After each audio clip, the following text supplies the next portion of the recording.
Welcome in, everyone. I am so excited for today's explainer because we're unpacking a truly epic historical case study.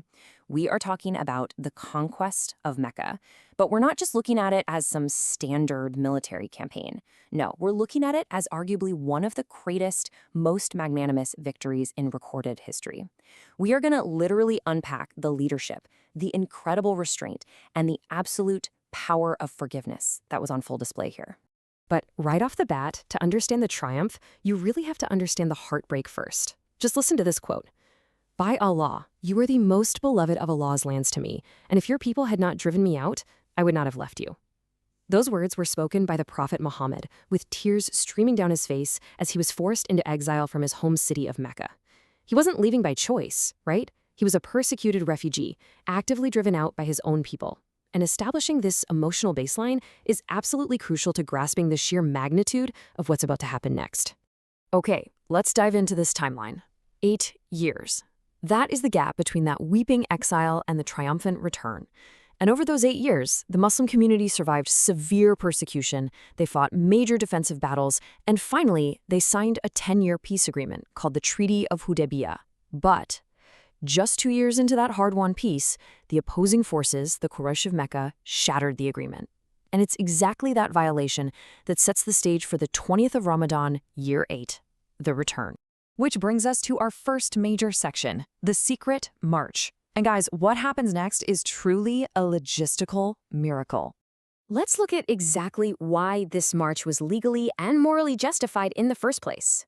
So a tribe allied with the Quraysh, the Banu Bakr, launched a deadly surprise night attack on a tribe allied with the Muslims, the Banu Khuzā.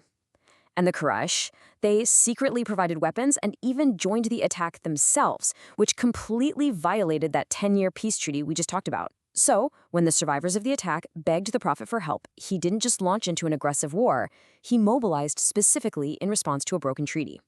But, and here's the genius part, he did it in absolute secrecy to avoid a bloody siege. And this brilliantly illustrates the sheer scale of the operation. 10,000 warriors. To gather that many people, march them across the scorching desert while fasting during the month of Ramadan, and keep the whole shebang entirely hidden from the enemy, that's just an incredible feat. When they finally camped in the valley just outside Mecca, the Prophet ordered them to light 10,000 individual fires. Abu Sufyan, the Qurayshi leader who rode out to investigate, was utterly awestruck by this massive, glowing valley. He instantly realized that resisting this force was completely futile. So, Abu Sufyan, a man who had literally spent 2 decades commanding armies against the Muslims, is brought to the Muslim camp and he unexpectedly accepts Islam. Now look at the Prophet's response here. Whoever enters the house of Abu Sufyan is safe. Whoever closes his door is safe. Whoever enters the mosque is safe. He doesn't imprison him. Instead, he grants Abu Sufyan this incredible honor. He makes his former enemy's home a sanctuary for the people of Mecca. It's this politically shrewd and just unbelievably merciful act that totally removes the city's incentive to fight back. Let's move to the next part and see how this builds. Section 2, the peaceful entry. The historical contrast here is absolutely fascinating. I mean, picture a typical ancient conqueror. The Romans, the Persians, the Greeks, they'd ride into conquered cities straight-backed, demanding submission, completely ready to pillage and exact vengeance. But the Prophet Muhammad's entry? Historical sources describe his head bowed so low in profound gratitude that his beard nearly touched his camel's neck. He wasn't looking around with his prideful vindication. He was weeping, softly reciting the Quran. His strict orders to his 10,000 troops were crystal clear: do not fight unless fought, do not harm any civilians, and do not enter homes without permission. This brings us to Section 3, cleansing the sanctuary. So the Prophet bypasses the homes and moves directly to the center of the city, to the Kaaba. Waiting in the courtyard are the very people who had ruthlessly oppressed his followers for a decade. He stands at the door, looks at them, asks them what they expect him to do, and then delivers these 4 iconic words: "Go, you are free." With just one unconditional sentence, decades of war, torture, and exile are completely dissolved. He then turns his attention to the Kaaba itself, which at the time was surrounded by 360 idols. But again, notice the demeanor. There's no rage, there's no dramatic, chaotic smashing. He calmly takes his staff and gently pushes over each of those 360 idols, calmly reciting verses about how truth has come and falsehood has departed. The sacred house, originally built by Abraham, is quietly, decisively restored to the worship of one God. So, the crucial point is what happens right after this. The Prophet commands a man named Bilal to climb up to the very roof of the Kaaba and call the azan, the Muslim call to prayer. Why is this such a big deal? Well, Bilal was an Abyssinian who had once been enslaved and literally tortured on the burning sands of Mecca by the city's elites. Having Bilal stand on the highest point of their absolute most sacred site was the ultimate historical statement on racial equality. It instantly, permanently dissolved the arrogant tribal hierarchies of the pre-Islamic world.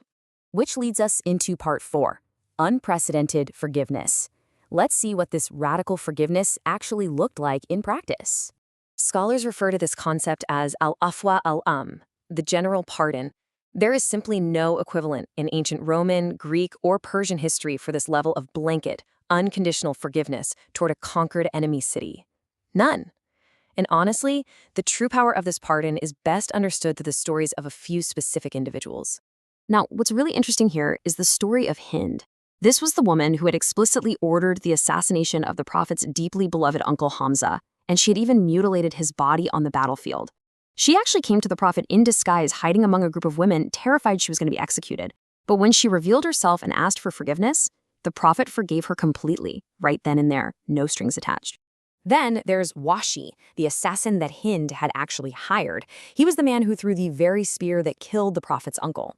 When Washi stood before him, the Prophet asked him to recount what happened. The grief was so unbelievably heavy that the Prophet asked Washi to hide his face because he just couldn't bear to look at the man who killed his beloved uncle. But he didn't punish him. He pardoned him anyway, giving him a totally new beginning. And consider Ikrimah. He was the son of Abu Jahl, who was historically the most vicious, hateful enemy of Islam. Ikrimah had inherited all that hatred and fought the Muslims for years. He actually fled Mecca by ship, absolutely certain he would be executed. But his wife caught up to him with a letter of amnesty. When Ikrimah nervously returned to the city, the Prophet didn't just casually pardon him, he literally leapt to his feet in pure joy to welcome the son of his worst enemy into the community. We'll conclude these incredible stories with Fadallah. During the peaceful conquest, Fadallah sneaked up to the Prophet with a knife hidden under his cloak, fully intending to assassinate him. The Prophet, sensing his murderous intent, didn't call the guards. He simply smiled, asked him what he was up to, and placed his hand warmly on Fadallah's chest, telling him to seek God's forgiveness. Fadallah later said that by the time the Prophet removed his hand, literally all hatred had vanished from his heart. Finally, part 5, timeless lessons. Let's extract some core takeaways that we can apply today. Boiling down these first 5 points. First off, that brutal 8-year exile, it proves that profound patience precedes ultimate victory. Second, true triumph isn't about pride. Entering the city with his head bowed shows us that victory requires absolute humility. Third, granting Abu Sufyan sanctuary proves that generous mercy can achieve what entire armies simply cannot. Fourth, clearing those 360 idols is a stark reminder that worship belongs to the divine alone. And fifth, Bilal calling the azan from the top of the Kaaba forever cements the fact that equality is paramount. Righteousness is the only true hierarchy. Continuing on to our final 5 lessons, the general pardon beautifully demonstrates that forgiveness is the ultimate sign of strength. Only the truly strong can afford to forgive from a position of absolute power. The stories of Hind and Washi, they prove no individual is ever beyond the reach of mercy. Fadallah's story reminds us that mercy must be a lived, daily reality, not just a concept. The fact that the ultra-wealthy Meccan elites were humbled shows that worldly success definitely does not equal divine worth. And finally, the Prophet eventually returned to live in Medina, teaching us that your home is wherever your mission requires you to be. Which leaves us with this final, truly provocative thought. When you step back and look at the totality of these events, the brilliantly secret march, the bowed head of a conqueror, the unconditional amnesty for bitter enemies, and a gentle smile offered to a would-be assassin, you really have to ask yourself, what kind of man does this? It fundamentally reframes our entire understanding of ultimate power and mercy. Thank you so much for joining me on this explainer. Until next time, stay curious.